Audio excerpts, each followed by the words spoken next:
The presentation of anarchism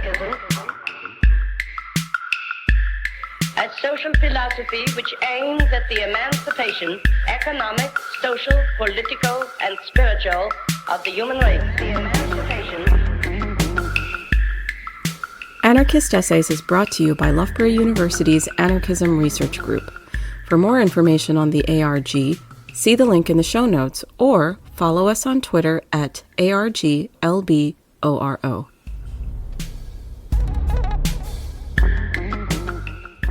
Other Worlds Here: Embracing Story as Place-Based Practice in Anarchist Social Movements by Theresa Warburton. The sermon that I am always giving is this: stories make the world, and we make stories. I am not a religious figure, either by trade or constitution, but if there is some seed of belief that I want to offer, it's that movement work should necessarily embrace the practice of storytelling. The focus of my work has been to emphasize that though anarchism is rightly often concerned with the possibilities of the future, we also must consider the possibilities of both the past and present, as well as their interactions. Imagination, in this sense, is not just about giving ourselves the spaces to practice bringing new worlds into being, but also to remember, reclaim, and otherwise reshape the pieces of the myriad worlds that have kept our movements alive, whether buzzing quietly in the background or booming loudly in the foreground.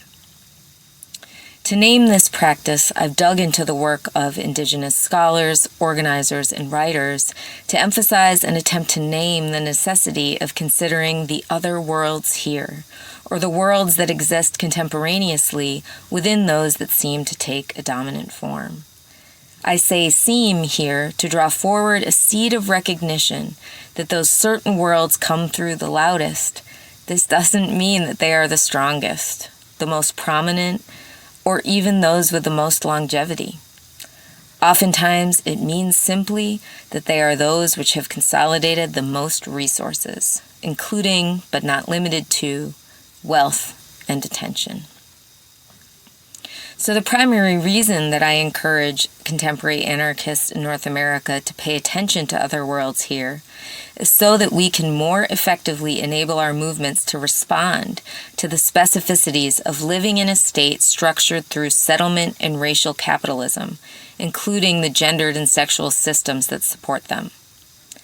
But the primary method that I encourage us to use is a place-based method, which conveniently stretches across individual and collective scales.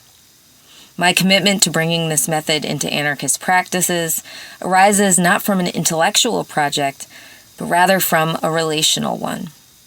That is, this whole project arose first from a concerted effort to honor my relationship to place in general, as well as the specific places in which I've taken on this work, and then to encourage other non-native anarchists to do the same. As Tonawanda Seneca scholar Mishana Goman reminds us, we do not act upon a stagnant landscape, but instead are part of it. Place is created in the process of remembering and telling stories, and the ability for the receiver to understand the meanings of place. Therefore, my framing of other worlds here is rooted in the stories I was told while living in the places where this project took shape, and in my desire to practice responsibility to those stories as a white settler living on native land. In particular, I became really interested in the stories and worlds of native and non-native relationship structures and practices that depended on sharing resources, sharing commitments to collective well-being, and honoring self-determination. That is, I was inspired by the examples I learned through story of times when colonialism was not the primary orientation for interactions between native and non-native peoples. And I was surprised at how often these stories showed up, essentially in every place I worked on my book. I first began this project on Haudenosaunee territory in Buffalo, New York. While there, I learned about the Turo Wampum, a 17th century treaty between the Haudenosaunee and Dutch settlers, which was part of a series of agreements that, according to Onondaga scholar Theresa McCarthy, established the political parameters of mutual recognition of sovereignty and the relationships of coexistence with European settlers on the basis of peace and friendship. As McCarthy, among others, have pointed out, this treaty is not an ephemeral story or a moralistic fable. Rather, the two-row is at once a story, a map, an agreement, and a physical instantiation of a system of relation. It is a text and a story. It is one that recognizes the sovereignty of the signatory nations, but also, as Tuscarora writer Alicia Elliott has noted, governs the interpersonal networks of relation that constitute those nations. Speaking to her non-native partner in a book of essays entitled A Mind Spread Out on the Ground, Elliott writes, "Because of you, I understand how the two-row wampum can be more than just a treaty between two nations of people. It can be a lived treaty between two individuals, between us. These boundaries don't have to be bruises." I continued working on this project once I moved to Lummi territory in Bellingham, Washington. Outside the Whatcom County Courthouse, which also houses the local jail, stands the Centennial Pole, a pole carved by Lummi carver Joe Hilaire for the 1952 centennial celebration of the arrival of the first two white settlers to the area we now call Bellingham. As Lummi artist, teacher, conservator, author, and storyteller Pauline Hilaire describes it, the Centennial Pole explains in great pictorial detail the historic culture of the Lummi people and commemorates the first meeting of white settlers and Lummi leaders in 1852.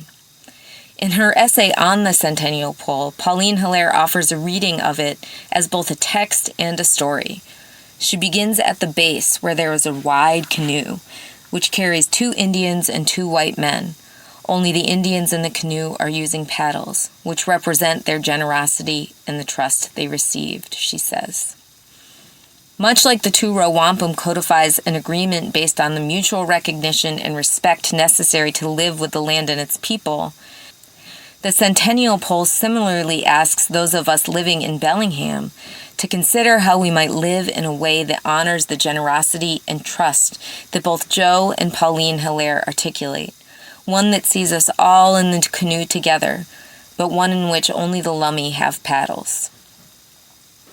I finished this project in Narragansett and Wampanoag territories in Providence, Rhode Island, which proved to be a particularly salient place to consider the practice of other worlds here, because of its centrality to the narrative of the United States itself.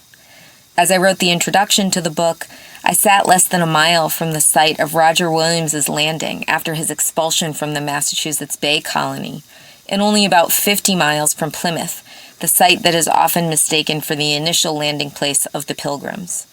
And of course, I lived in a place shaped immeasurably by one of the most popular stories of Native and non-Native relations, the story of the first Thanksgiving. In its popular narrative, the story of Thanksgiving is meant to justify a claim to land on the part of settlers. The local Wampanoag people showed generosity to settlers as a signal of their welcome, allegedly. This narrative overwrites the histories of violent settlement that characterize such meetings both in the 17th century and in the contemporary moment. Yet, in her essay reflecting on Thanksgiving, Narragansett elder Dawn Dove offers a reading of the story of Thanksgiving that reframes it within the scope of texts like the two-row wampum and the Centennial Pole that I just described. According to Dove, employing the story of the first Thanksgiving as a metonym for the broader practice of generosity between Native and non-Native peoples ignores the fact that, quote, Thanksgiving is ceremony, end quote. One that, like the two-row and the Centennial Pole, establishes relationships not only between people, but also with the land. Drawing together traditional Narragansett stories with those from her own life, Dawn Dove writes, "As we give thanks each day for the gift of life and the gift of beauty that surrounds us, we understand that the Creator is with us. This place is sacred." Tying the story to both practice and place, Dove insists that, in order to understand Thanksgiving, one must understand the sacredness of the gift. Invoking the gift, Dove highlights the same generosity that McCarthy, Eliot, and Hilaire emphasize in their discussions of the two-row and the centennial pole. These are the worlds that live with these places, worlds that have been shaped through stories that lay out clear methods of building reciprocal relationship with the land and its peoples. These stories form the basis of my book as both a project and as a political method that I attempt to establish through its writing. As people living in and with these places, we are party to these agreements, and we have a responsibility to honor them. They are not unchanging or unadaptable, but to enter into those conversations, we must first recognize that these other worlds are here. And the practice of recognizing other worlds here, rooted in looking for and incorporating the lessons of stories that live with the land of its peoples, is not a provincial one, nor one rooted in a parochial navel-gazing. Instead, it invites us to center a responsibility to where and with whom we are in the way we practice being in the world. Here's another way of thinking about the possibilities of using story to develop a practice of other worlds here. Consider the phrase, "another world is possible." It's a popular one in the rise of contemporary anarchism in North America, a movement that's sometimes called New Anarchism. It's the title of a 2002 film by Mark Dworkin and Melissa Young about that year's meeting of the World Social Forum, which adopted the phrase as its slogan the next year. It's the title of David McNally's 2006 book on globalization and anti-capitalism. It's the name of an organizing coalition that arose from the Direct Action Network, which was instrumental to the 1999 protest in Seattle against the World Trade Organization. And it's invoked innumerable times in articles about social movements in the late 20th and early 21st centuries. And often this phrase is connected to the uprising of the Zapatistas in 1994, a moment to which many contemporary anarchists point in their establishment of a genealogy of new anarchism, a point I expand on in the book itself. However, even in the connection of this phrase to the indigenous uprising of the Zapatistas, and in its ubiquitous adoption as a symbol of new anarchist politics, we can actually see the elision of questions of settlement that necessitates a shift to the paradigm of other worlds here that I've suggested throughout this. This phrase appears in the 6th Declaration of the Lacandan Jungle, issued by the Zapatista Army of National Liberation in June 2005.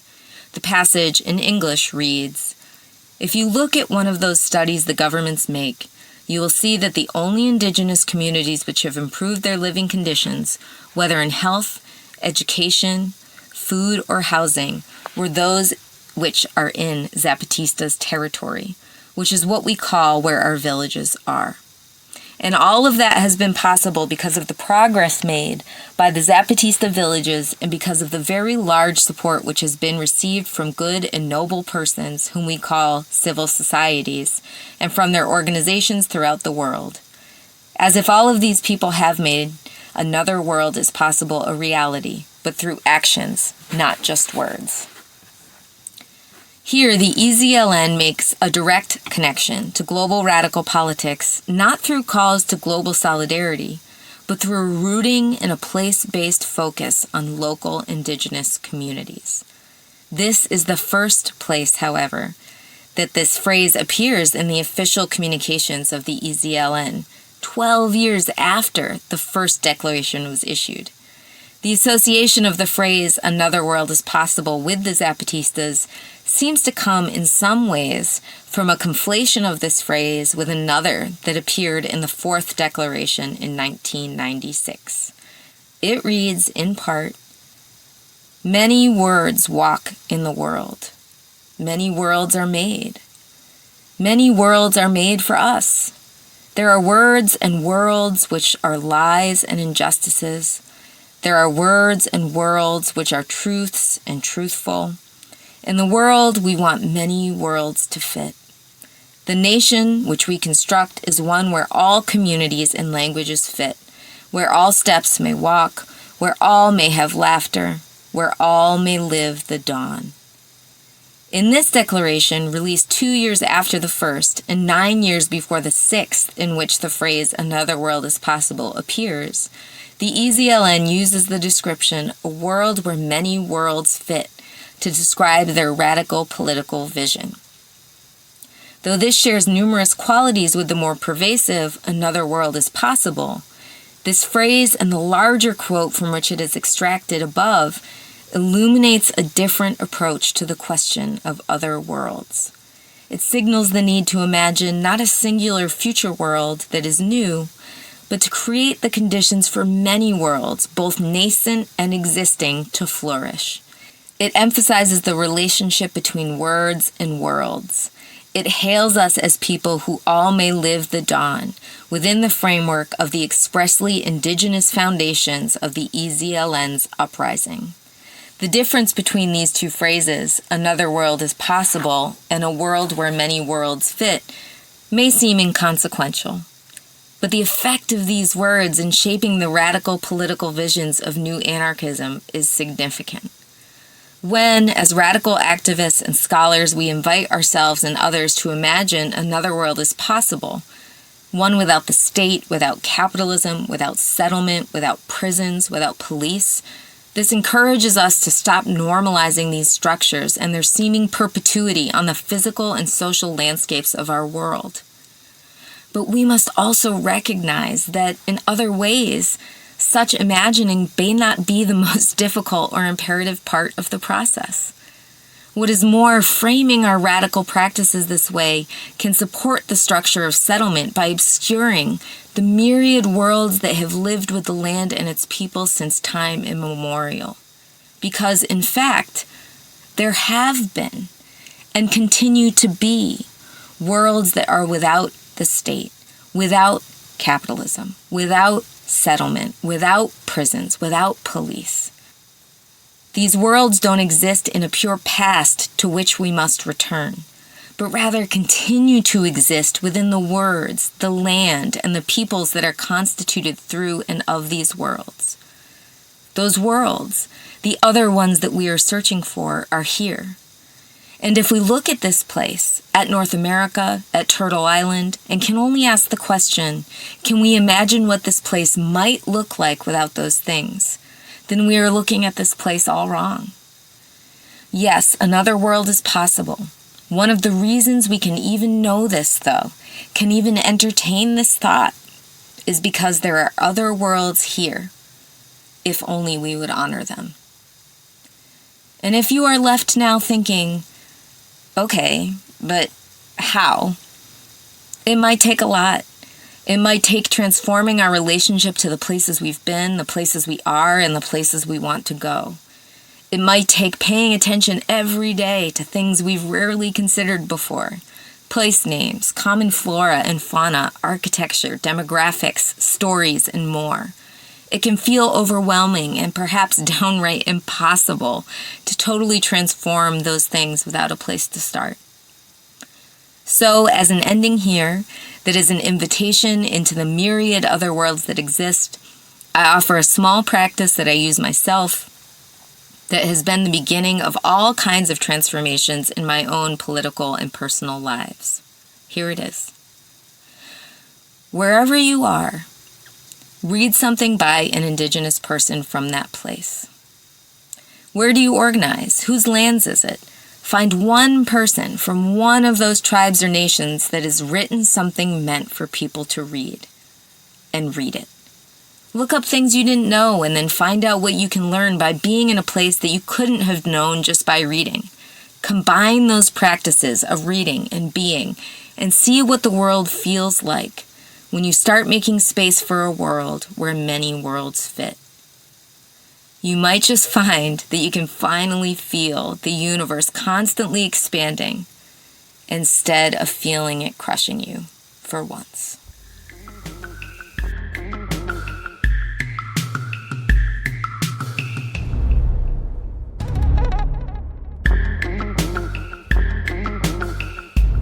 Thank you for listening. To help others find Anarchist Essays, please rate and review us wherever you find your podcasts. And if you're interested in anarchist ideas, why not check out the journal Anarchist Studies? For over 20 years, Anarchist Studies has been publishing original research on the history, theory, and practice of anarchism. For more information, visit www.lwbooks.co.uk/anarchist-studies.